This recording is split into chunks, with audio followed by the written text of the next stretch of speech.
found the Looking Glass Forum, and we are here confronting the heavy content of our 24-hour news cycle, researching the complex dilemmas facing our modern technotronic society. Remember, the lies are many, but the truth is one. So here we are, we're back again, and in this section we're returning from discussing the complexity of the subject of racial heritage and how many provocateurs are seizing on the historic abuses of slavery to create unrest over the question of correcting the wrongs of the past, which is, of course, not really possible. You don't have a time machine to go back and correct the wrongs of the past. But we have a way of understanding today how we've arrived at our freedoms. And so this is a complex subject in America today, and we must return it in logical order to the questions of the slave trade and how those facets of history affect us today. As we have seen, the mechanism of the slave trade was not particularly concerned with their victims' nationality or racial heritage, but only the profits they could earn. And the issue of the slave trade became quickly politicized during the 1700s as people began to realize that the idea of a people held as a slave population was not going to be a workable idea. In fact, the southern states had often allowed their slaves to have Bibles and to read and to even have churches. And this southern gospel ethic, and even we see the movie Glory, where the idea that the black slaves were becoming people who were embracing the Bible teachings about the Israelites, about being freed from the promised land. And so these ideas were being introduced to the black community at that time. And so it's no surprise that Abraham Lincoln would rise and the slaves would be freed. But during that time, the idea was very politicized, and France and Britain both had freed their slaves. But the truth of the matter is that many of the Union states in America had made it illegal to hold slaves in those states in the North long before either England or France abolished slavery. In fact, they never allowed slavery to begin with. So we must remember that the real abolitionist movement began with those northern Yankee Protestant states who never thought that slavery was proper, and they even facilitated Harry Tubman's Underground Railroad to get to the north and even into Canada, where the men who were being held as slaves from Africa could be free. So we're saying all that to say that it was really a really highly political issue. It was a highly debated issue. And it was clear that the issue was going to tear the Union apart. The loosely held colonies that had declared their independence from the European masters and broken the ties of submission required by their kings, they had decided to be their own nations. And it was expected that this experiment would collapse and fail, and that indeed that there would be a slave revolt similar to what happened in Haiti. So as we can see, that there was a couple of factors that would come into play that would make the issue work out differently than, I guess, many in Europe planned. And we can see that the banking interest, the high banking interest, the large monopoly banks had already funded both sides of the war. So they were going to fund, you would have the same banking institutions funding the Confederacy and funding Abraham Lincoln and the Union. And there was a mad rush to get the cannons and get all the equipment and the muskets and the necessary implements of war, so that the Union colonists, the Protestant men of America, would go to war and kill each other and tear each other up. And of course, that was the plan of the banking system. And in those kind of circumstances, they can't lose, because whatever side wins will owe back the massive debt that they borrowed to create the army, and whatever side loses will obviously just be all their holdings will have been collateral to the bank, and since they would have failed, then everything that all their assets would have been liquefied. So, in any case, this is really where the stranglehold of the banking monopoly in Europe is trying to take control of the Americas. And we can see that influence as the Pope steps in and sends letters of recommendation to Jefferson Davis, letters of support, and condemns Lincoln as a heretic. In fact, I was reading a book where many in Europe consider America to be a nation of heretics, slaves, and witches, which is famously the victims of the Inquisition. So we're going to also examine a book here by an author, Mars. And it's a pretty well-known book. It's easy to get, and I'm not necessarily suggesting that these are all the absolute concrete facts on the matter, but these are just what I'm reading is just to give you an idea of what the general historical understanding is behind the subterfuge and the nuances and the mechanics of the Illuminati as it, had developed in Europe, specifically in Bavaria, and as it became a system that tried to engulf and overturn and control all governments and systems of religion, and it became just a will to power. So here we'll take a look at the author's work, and it starts out, it has been shown how the principles of the Illuminati continue to thrive long after the demise of the Bavarian order, and the assassination of Australian Archduke Franz Ferdinand, which precipitated World War I, has been attributed to European Illuminized Freemasonry, and the followers of whom began planning for war before 1912. So we'll go down a little more. And it begins to talk here about a woman who released her father's notes. And it's a little known, it was regarding a little known Rackin society in New Orleans, which had been connected to the Illuminati. And based on the notes of her father, she learned that they were Illuminati agents and that they had information behind the poisoning of several U.S. presidents, including Henry Harrison and Zachary Taylor. And it goes on to say they also poisoned President James Buchanan in 1857, but he survived. And she said that it goes on to say that she said that there were three presidents. They were the three presidents obstructing the Illuminati and many of the House of Rothschild banking interests in Europe during the Civil War. And she also pointed out that there was connections to the Yale University Skull and Bones Society, which is merely a branch of the Illuminati. She said it all began as a front for the activities of Masons like Albert Pike, Judah Benjamin, and John Slidell, who would become the leaders and the presidents of the Confederacy.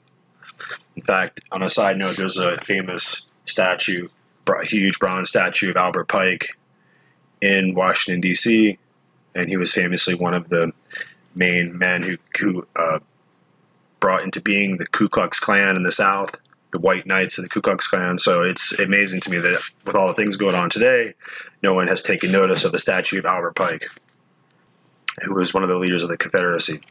And it goes on to say that she echoed the words of a German Chancellor Otto von Bismarck by saying that the House of Rothschild banking dynasty was fearful that the United States would begin printing its own money and create a central bank not connected to the Rothschilds or to European interests, because there's many other banking families like the Rothschilds. They're definitely not the only one.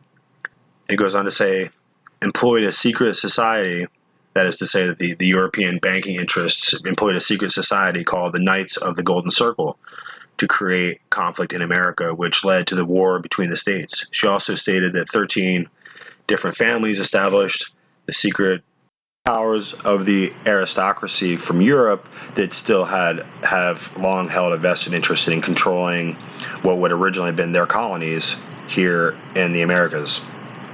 So that's going to be just a little clip of this very interesting book here called The Illuminati, the Secret Society that Hijacked the World by author Mars here.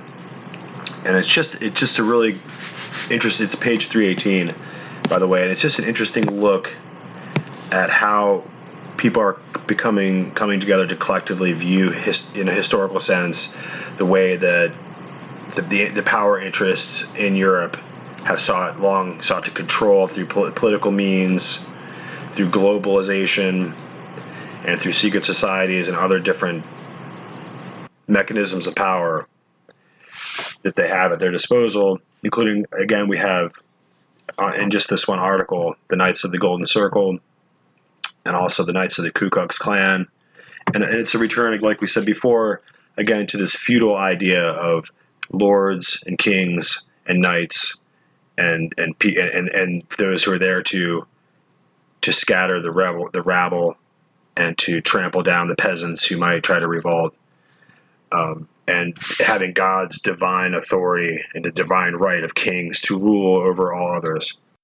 And so we see that whole concept refuted here in the Revolution in America, to say that every man has the right equally to have life, liberty, and the pursuit of happiness. And this is a very different idea than what we see in the Dark Ages, where the only man who had those kind of rights were the sovereign, and everyone else's lives and the rights and liberties were to be dismissed at the will of those who were supposedly subjected to his authority given to him by Rome and thereby by God. So the Protestant Reformation would bring an end to this whole line of thinking. Even Martin Luther, who famously began as a monk and who would go up the stairs on his knees and kneeling and going up each step on his knees and praying for forgiveness because of the rigors of Roman Catholic or orthodoxy, which said that you must, expunge your sins and whip yourself, and you must execrate by your own suffering your sins. And then once he found the gospel and read that Christ's forgiveness was by faith to all who would accept it freely, it changed the whole notion of Christianity. And later in life, he even got married and had children. So you can see how completely his life was changed by hearing of the truth. And of course, the whole system of ultramontane papal knighthoods was erected in some sense to, at the behest of the Jesuit order, was created in order to keep that orthodoxy in place, keep the peasantry in check, keep the authority of the kings and the feudal system in place, and basically keeping the Pope's authority in check and alive and well. And so as they attempted to do this, they were standing against the tide of history, and as people began to print out the Bible with their printing press, men began to learn and to see that for centuries they had been held in darkness. And so the revolt for human liberty, ultimately the American Revolution was a universal movement that crystallized man's right to his life, to his weaponry, to his King James Bible, and to all those freedoms were developed as a reaction to the principles of the Dark Ages and the Inquisition that tried to crush the souls of men under a religious boot. And as I'm moving forward here, I just noticed a note here in the back of St. Ignatius Loyola and the Early Jesuits by Stuart Rose. And I'm just checking some references, 1891. And right here, it has a reference on page 179. It says, Les Jacobins, the Dominican house in Paris. And it goes on to say that the École de Saint Thomas, which formed part of the convent, was the school of divinity frequented by St. Ignatius and his companions in France. So the Dominicans got the name of Jacobins because the house was in the Rue Saint-Jacques, which was in the Jacob Street. And the library of the Dominican Novitiate in the Rue Saint-Honoré was occupied by the club of the extreme Democratic Party in France during the Revolution, and from it, the club took its name of Jacobins. So This is a direct connection where you can see right there in the French history that the extreme revolutionaries that were being fomented in France for revolt had got their name, the Jacobins, as a direct connection to the Dominican house where Ignatius Loyola and his original Jesuit companions would visit centuries before. So it's an obvious direct connection to the influence that the Jesuits would have in France and stirring up the revolutions, and also in giving false counsel, if you will, to the kings and to the lords to misdirect their efforts in order to accomplish the mission of overturning the monarchy.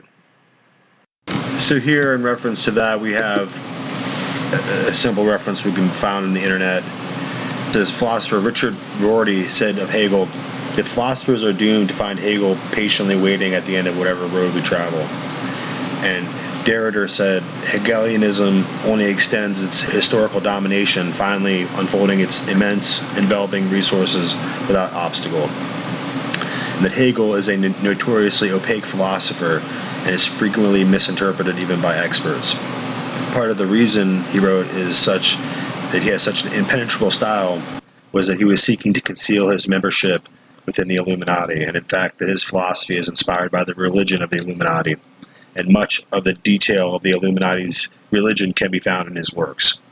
And he goes on to say, however, many ordinary people, because his philosophical writing style was so dense and so symbolic that most people cannot really fathom it or really penetrate its meaning. And so without looking for too long, I can find pretty quickly a write-up here by Charlene R. Forsyth about George Wilhelm Friedrich Hegel, Hegelianism, and what's famously known as the Hegelian Dialectic principle.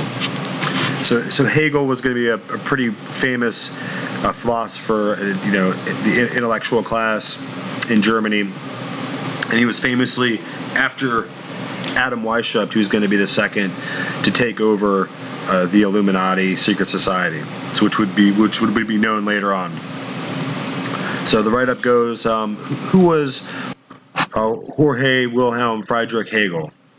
It says Hegel, 1770 to 1831, was the founder of the Hegelian principle, or the Hegelian Dialectic. In his book, The Rise and Fall of the Third Reich, author-historian William Shearer quotes on page 144 that Hegel as saying the state has the supreme right against the individual, whose supreme duty is to be the member subordinate to the state.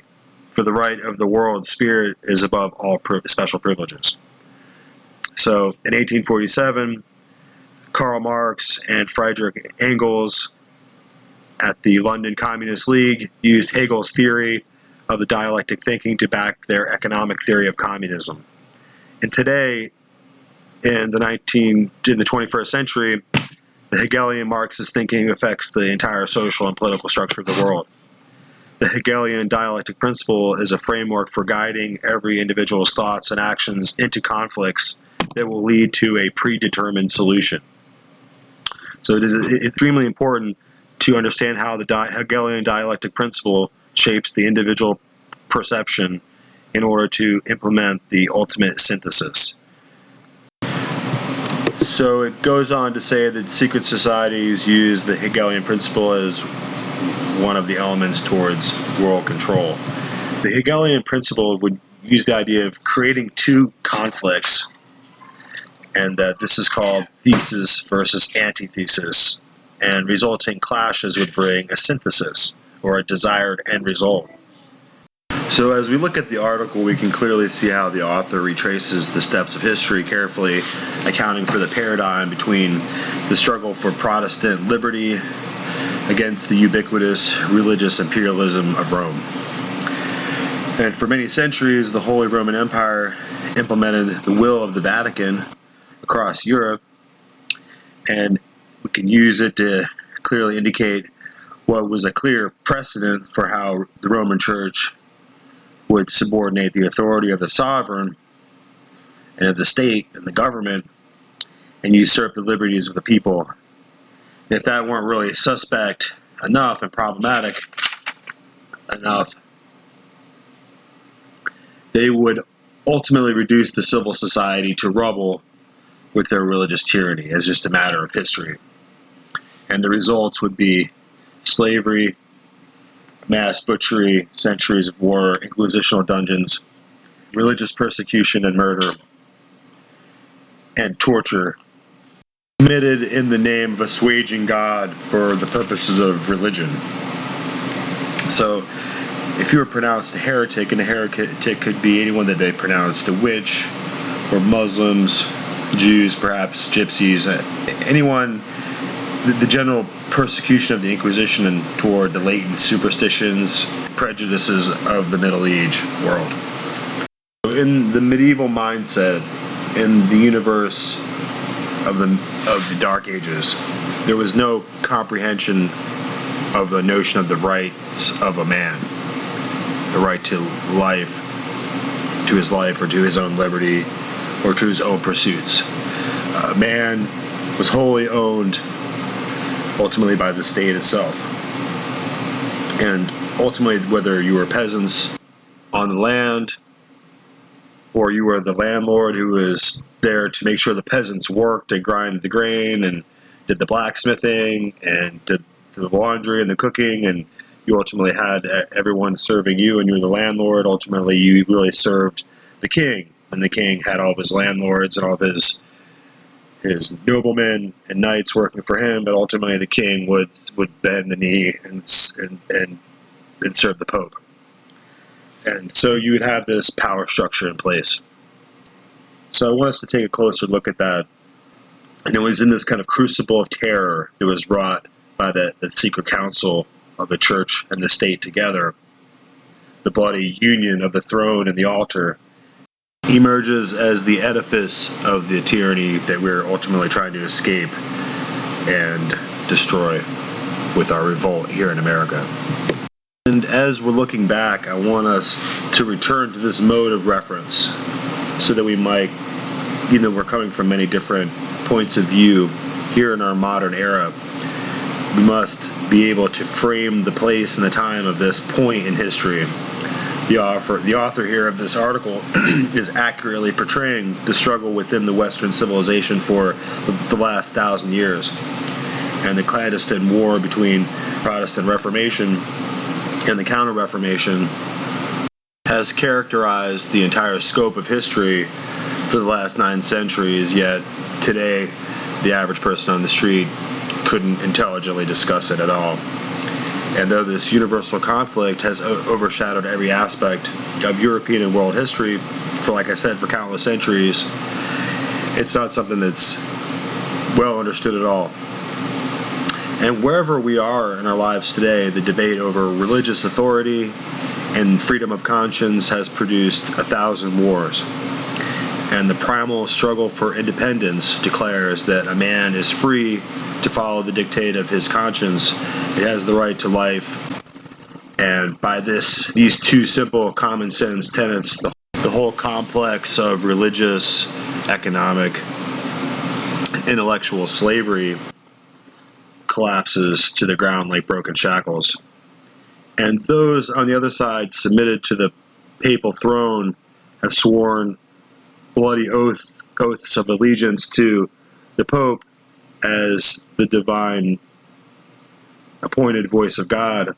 And in the zeal of religious fanaticism, they burned men alive at the stake by the million and declared their atrocities in doing this to be good religion.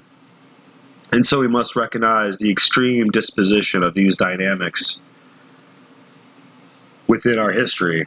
And though we might think little of church today, little more than a century ago, it was a very dead serious matter.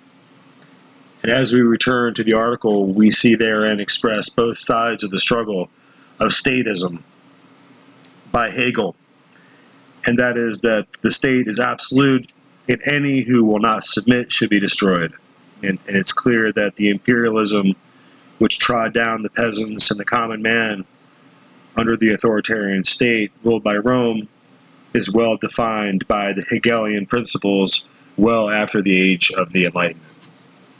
So in the Dark Ages, we see that the papacy is absolute, and any who won't submit to her absolute religious authority should be destroyed. And then, of course, after the Enlightenment era, we have the highly intellectualized philosophical doctrine of Hegel that says that the state is absolute and that the individual is subordinate, and any who won't submit should be destroyed. Back to the article now and just take a look at some of the quotations they have. And as it begins here, and the article again is called Understanding the Craftiness of the Hegelian Principle. And it goes on to say, this is the principle that is being used worldwide to successfully set up and take down rulers. And it is clear that Papal Rome's ultimate goal is to synthesize a one-world government free of all dissenters. And Papal Rome believes it has the divine right to use this principle to attain its goals, of course, and has believed that for many, many centuries. Thomas Aquinas, great philosopher of the Roman Catholic Church, said, "The Pope, by divine right, hath spiritual and temporal power as supreme king of the world." And the Pope of Rome, as head of the papal government, claims absolute sovereignty and supremacy over all the governments of the earth. And this is quoted in Luther S. Kaufman, Romanism as a World Power, page 30 and 31. And the article continues with yet another quote. Cardinal Henry Manning, 1892, Archbishop of Westminster, said, "The right of deposing kings is inherent in the supreme sovereignty which the popes, as vice-regents of Christ, exercise over all the Christian nations." And that's in Hector McPherson's work, The Jesuits in History, page 115. Another quote, "It's the Jesuit order's objective, and still is, to destroy the effects of the Reformation and to reestablish the Holy Roman Empire of the German nation. A greater Germany, in other words, must be made again in the center of the revived Holy Roman Empire." And this was written by Leo Lehman in Behind the Dictators, page 26. Many orders of the secret societies have successfully used the Hegelian principle to begin the breakdown of Protestantism. The ultimate goal is about a new world order that will rule over all the nations and unify all religious sects. In the latter day of the Dark Ages, the Jesuit order had a series of secret societies that served the power to control all the monarchs of Europe, which was the desire of the popes, of course, and all the individual states, and keep the religious expansion of Protestantism under control. Many times the Jesuit order would not be tolerated even in the Roman Catholic countries and were banned by many kings from their countries. Finally, the Jesuits were suppressed during the period between 1773 and 1814. However, their underground plan directed ultimately the Illuminati, the Freemasons, to set up a godless kingdom in atheistic France.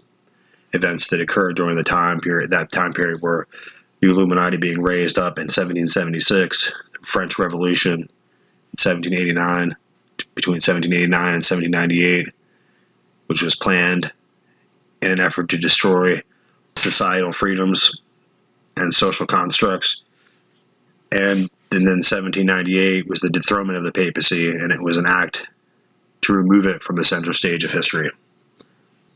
So, in this article, we can clearly see the author's intent. And ultimately, we must realize that the freedom of the people was on the march. And that at this point in time, the King of France was more amenable to put into effect the Edict of Nantes again, which had been taken down. So, French kings had famously put into place the Edict of Nantes, which allowed for religious freedom and religious liberty and protected Protestants, like Huguenots.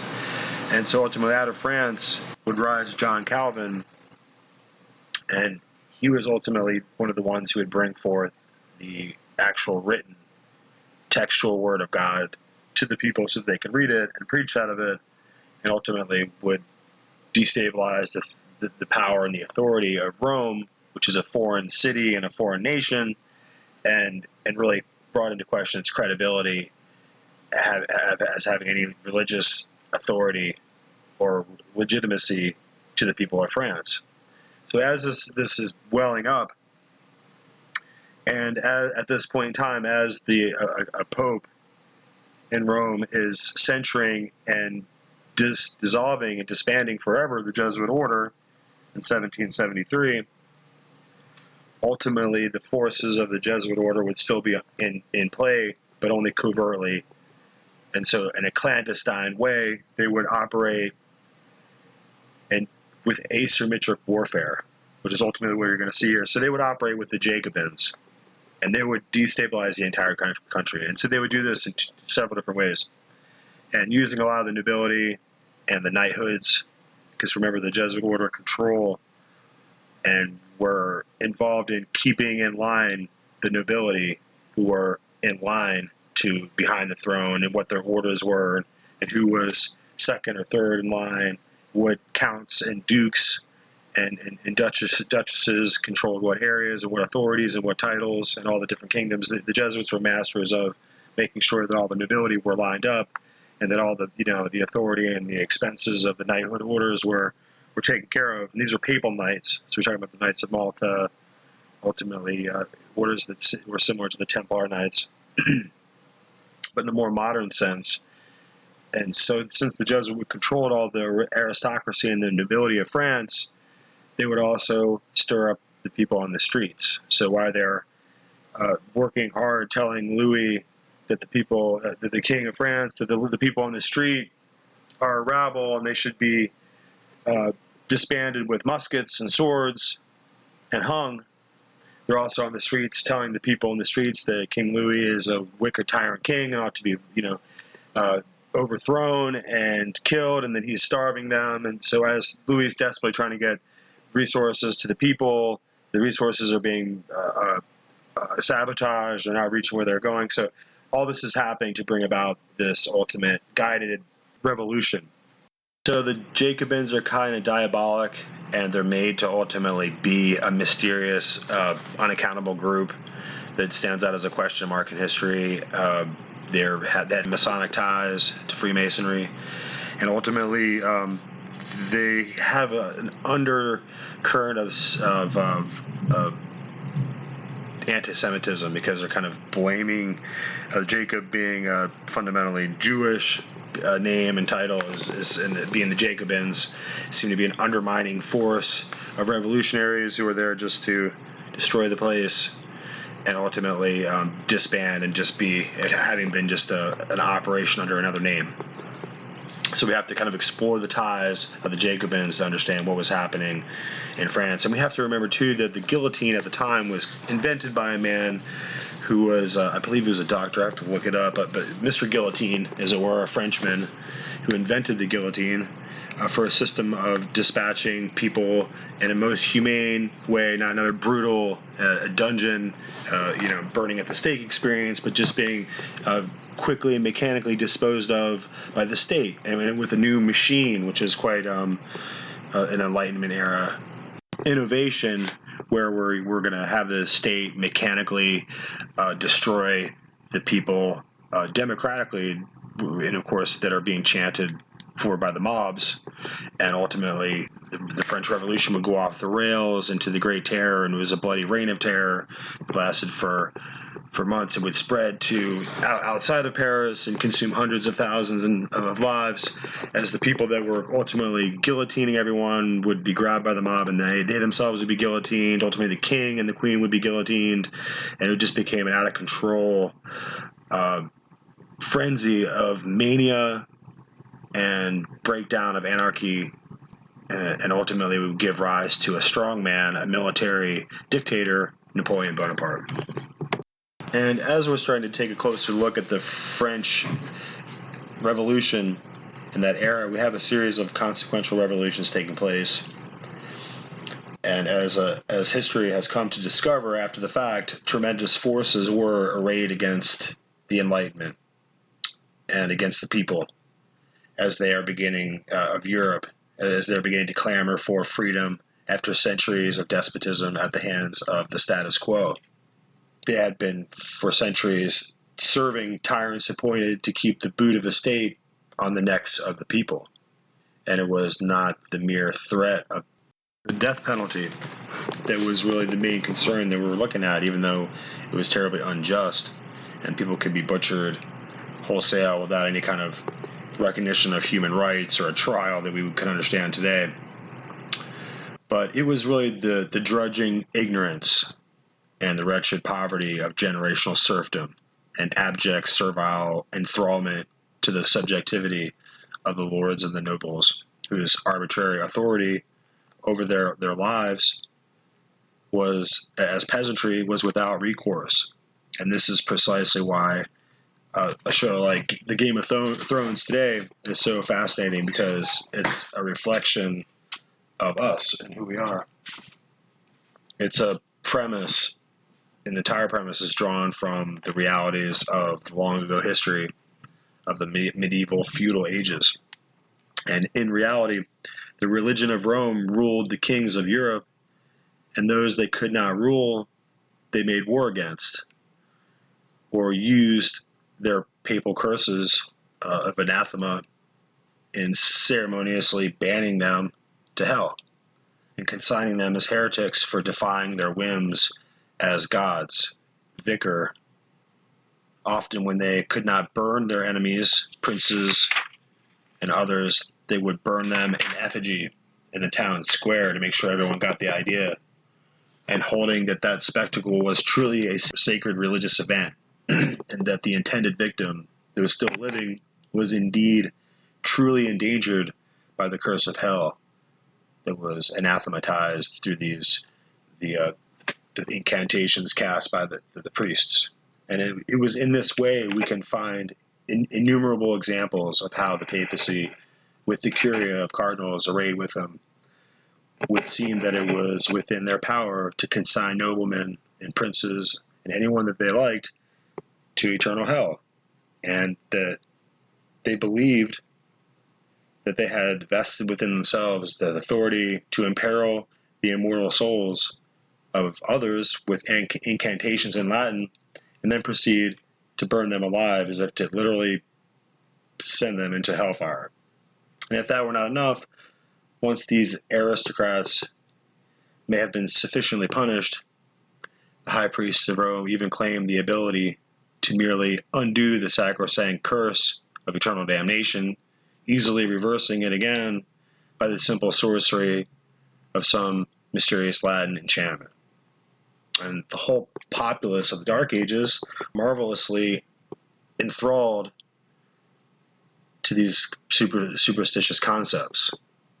And the whole populace being illiterate and ignorant, without the ability to read a single word in the Bible text, centuries would pass as the cult system of pagan Romanism masqueraded as if itself and its rituals and its costumes, high holy days, were actually the Church of Christianity, in which nothing could be further from the truth. And as the era of enlightenment shed illumination and intellectual advancements in science and technology, we can clearly see that eventually the people would find out that the scriptures of God could be understood, translated into their native tongues, and ultimately people would eventually be able to read from themselves the Word of God that had been historically the source of the power and credibility of the Pope of Rome and his church. And it is for this reason that I wish to make it known to you that the system of imperialism and absolutism of conquest and religious authoritarian domination that came from Rome for 1,000 years was a system of total empire, which once masked itself as a godly church, though they burnt heretics for their own benefit, for the benefit of the heretic. They burnt heretics so that their flesh would be mortified before the eyes of God, as if it would save them. Now, this whole system of power and collective wealth, aristocracy, is a systematic tyranny which has moved toward intellectual, philosophical rationalism. Now we would no longer hear about the necessity of the heretic to be destroyed for sacrilege and for religious heresy. But instead, the philosophers of Bavaria and Germany would require that the state be vested with the absolute power to destroy all dissenters as a matter of irrefutable logic. Just as we see that people today start to categorize humanity as a virus on the planet that should be somehow destroyed and cut back and cropped back, and it's with these intellectual instruments and these tools of propaganda throughout the United Nations and so on that they've begun to bring back this same methodology from the Dark Ages. And as we were saying, that the German philosophers would require the state to be vested with the absolute power to destroy all dissenters as a matter of sheer logic.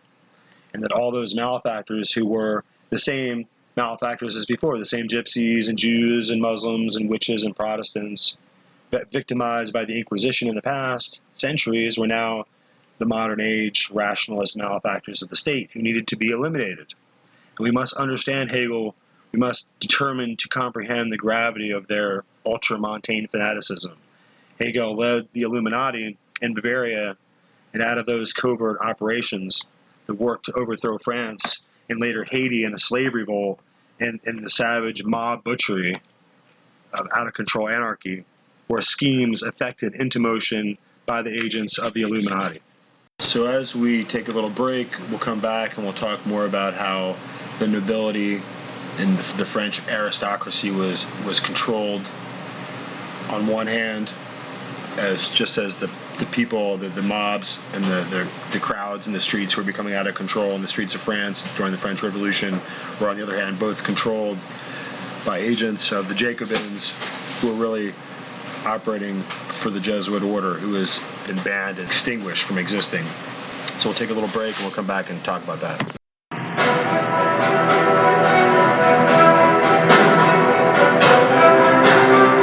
We're back here at the Looking Glass Forum, and we've been discovering some very interesting facts of history here, and going over some very interesting subject matter. And I wanted to get into, and it's a really interesting article here that I found called "The Religious Origins of the French Revolution, 1590 to 1791." It's a really in-depth paper, and we can't read it all, but we can just give it a look to see how complex the issue was that really devolved and erupted in the collapse of the country during the reign of terror that took place in France. So we'll begin to read a little bit here. So bound up with Catholicity was Louis XVI's concept of French kingship that this incident was an important factor, perhaps the decisive factor, in his fateful attempt to flee France on 21st June 1791 for the safety of the eastern border. And we might add because of the mobs and the mob violence that was happening, only to be recognized and arrested at Varennes. The road to Varennes ultimately led to the king's final falling out with an ever more radical revolution and his execution in January 1793. Thus did absolute monarchy and Catholicity rise and go down together in France. While the alliance between them remained constant, what obviously varied from the end of the 16th century to the end of the 18th was the attitude toward both of a good many of the monarch's subjects, doubling as the church's lay faithful.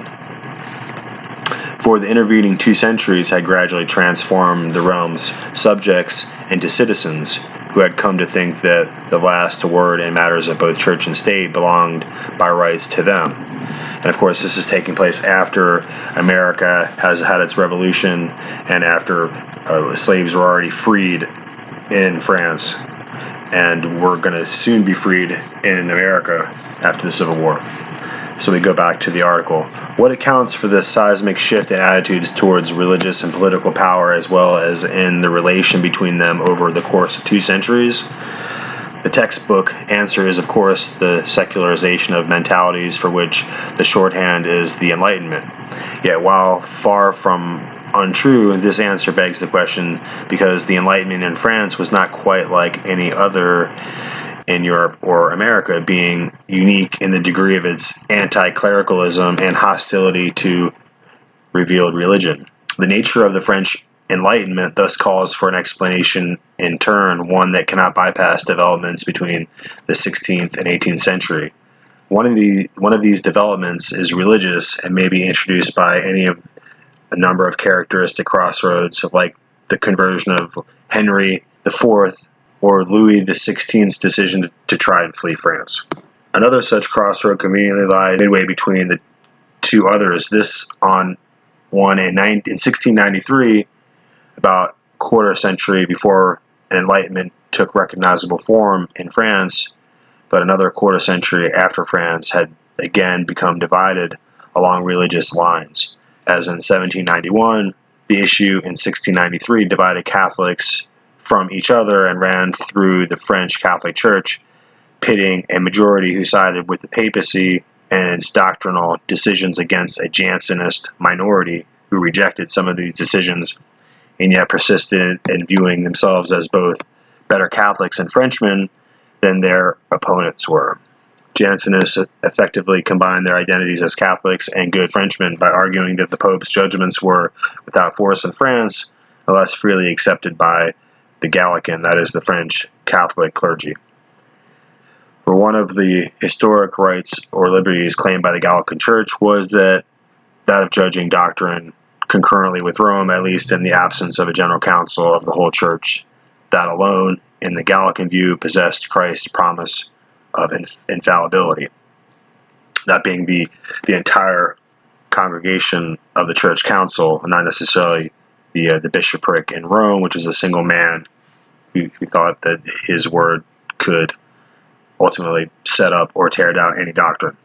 So back to the article. Although Gallicanism traditionally defined appealed to the late medieval General Council of Constance's degree that the spiritual counterpart to sovereignty within the Catholic Church lay with the whole Church Assembled Council.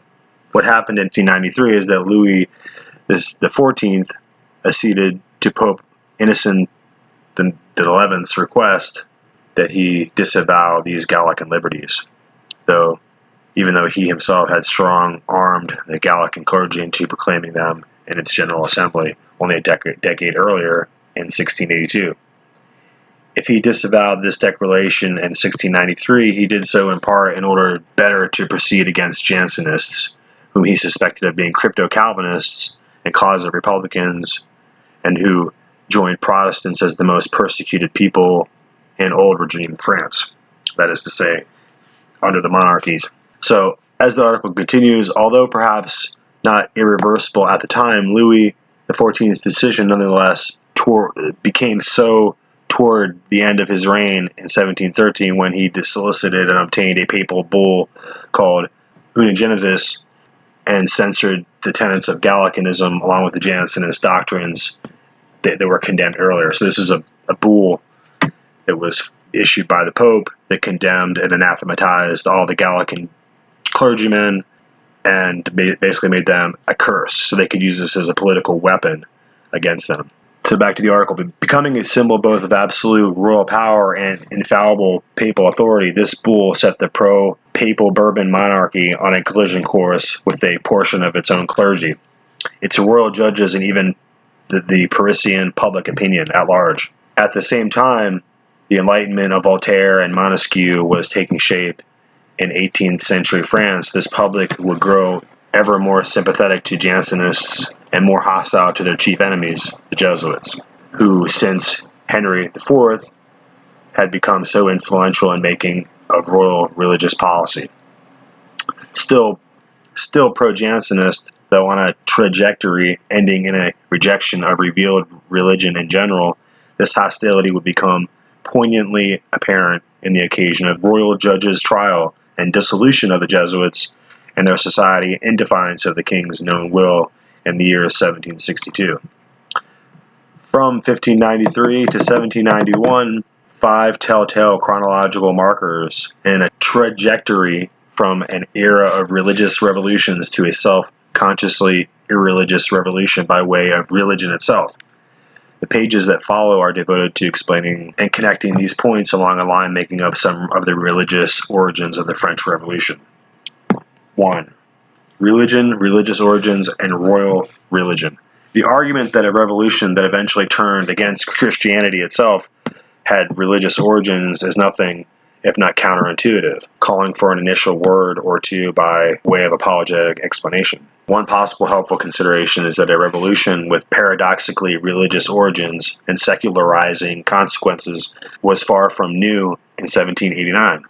After all, the Protestant dissenting tradition played a major role in the almost simultaneous American Revolution and its disestablishment of religion at the national level, while Puritanism similarly destroyed the Anglican establishment and dealt deadly blows to a quasi-sacral monarchy during the Great Rebellion in England a century and a half earlier.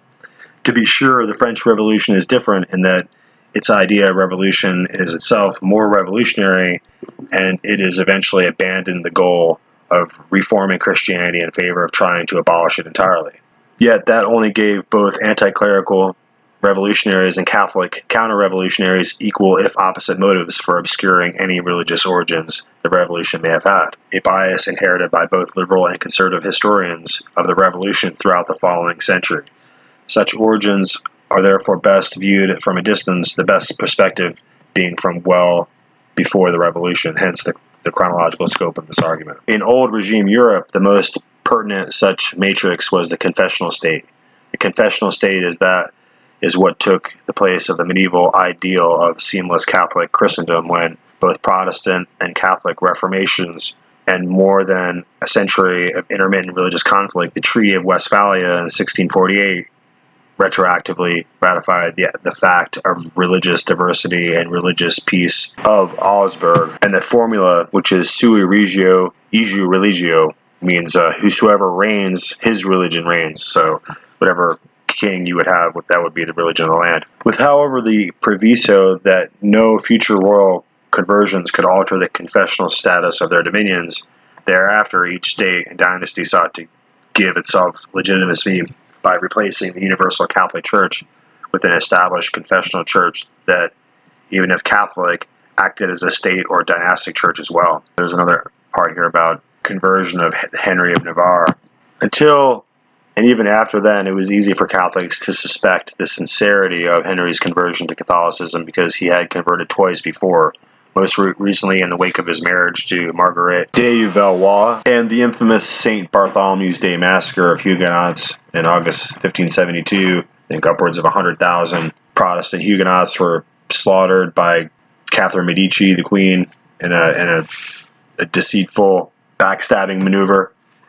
But we'll get back to the article here. Before these events, he had been a Protestant mainly on account of the influence of his mother, Jeanne d'Albret, heir of Béarn and Navarre, and he married into the princely and partly Protestant Bourbon family. Several years after the marriage and massacre, Henry escaped from the royal court, whereupon he reconverted to Protestantism and emerged as the Huguenot cause's best general, taking the place of Gaspard de Coligny, the Grand Admiral and the first victim of the St. Bartholomew's Day massacre. Although the intent of his marriage to Marguerite was to strengthen his ties to the Valois line, Henry was only distantly related to the regent dynasty and did not become eligible to succeed Henry III until the death of the king's brother, who had no child, in 1584. Given this contestable claim, Henry's Protestantism was all the more disabling, and as such, he could probably have become king only by dismembering France and imposing himself as a head of an already quasi-separate entity in the south where the Protestant presence was the strongest. After his abjuration and coronation, Henry tried further to demonstrate his legitimacy as well as his sincerity by taking a Jesuit as his court preacher and confessor. Symbol of the Catholic Counter-Reformation and papal prerogatives, both spiritual and temporal, the Jesuit was to become part of the Baroque decor of the French royal court with the suppression of the society in France a century and a half later. To ask whether Henry of Navarre could have become Henry IV of France as a Calvinist is to ask if as such we could have anointed a Catholic bishop, taken Catholic communion, sworn to expunge France of all heresies, and then to have the question, in other words, is not whether Calvinism was compatible with monarchy in some form. It was, but whether it was compatible with the form that the French monarchy had assumed by the 16th century, and the answer to that is no. The monarchy would have had to undergo a drastic reformation of its own to become compatible with a Christianity such as a church as reformed as the form that Protestantism took in France. First in line of fire was the million or so strong Huguenot community concentrated in the South and Southwest, already deprived of their separate status and strong places by Louis XIII. In 1629, this confessional community now experienced the steady attrition of the religious toleration guaranteed them by the Edict of Nantes from the moment that Louis XIV personally took the reins of government until he formally revoked the edict in 1685, named the Edict of Fontainebleau.